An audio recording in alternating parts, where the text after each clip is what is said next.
But let's get more on this. Joining me now is Dr. Mads Gilbert. He's been a regular volunteer at the al-Shifa hospital for 16 years, experiencing firsthand the struggle to provide healthcare during wars in Gaza. Thank you, Doctor, for speaking to us here on BBC News. What are you hearing about what's happening? It is very difficult to verify accounts coming out of there, but clearly you have connections, you know the hospital well. Yes, I actually had a long conversation with Dr. Youssef Abou-Rish in Gaza, who is the Minister of Health in Gaza.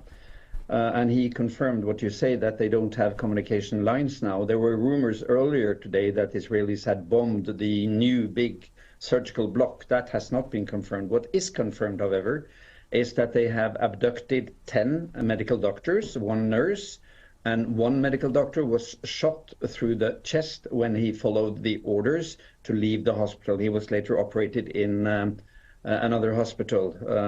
So the situation is extremely dangerous, and it's very dire, because what they had achieved now was to gradually reopen the medical functions in Shifa. So they had started gradually with daycare surgery, with the dialysis, which is badly needed, and other functions. So this new medical function of Shifa is now lost. That means that the people in the north of Gaza have barely no medical services in hospital. And when you add to the fact that Nasser Medical Complex in the south, which is the second largest hospital in Gaza, is also, according to the Minister of Health, totally out of function.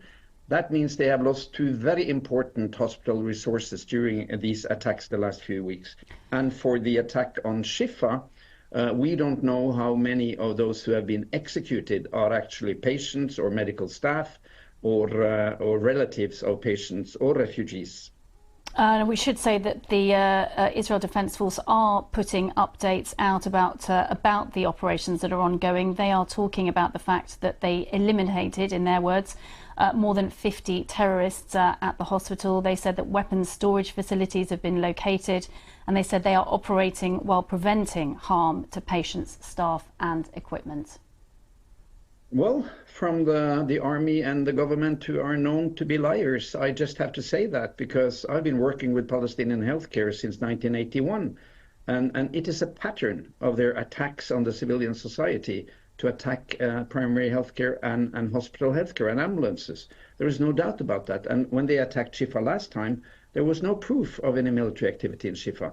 And they don't need that excuse, because they've actually attacked almost every hospital in Gaza, including the Rantisi Oncology Hospital for children, the Turkish hospital for adult cancer patients. So all hospitals, and I just read the last WHO report, and they summed up 378 Israeli attacks on healthcare in Gaza from the 7th of October until the 12th of February.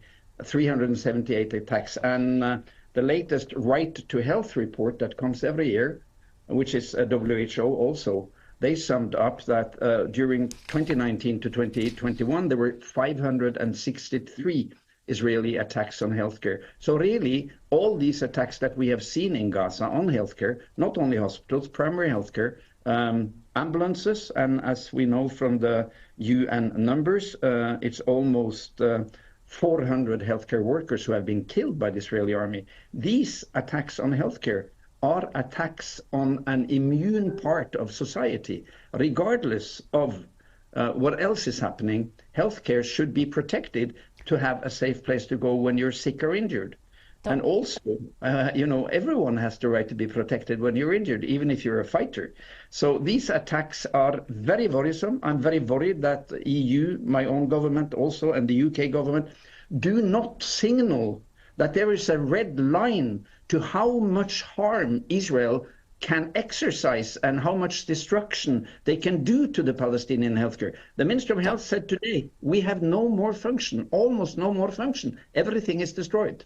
Dr. Mads Gilbert, we will have to leave it there. We are out of time, but we do appreciate your time coming and talking to us here on BBC News. Thank you.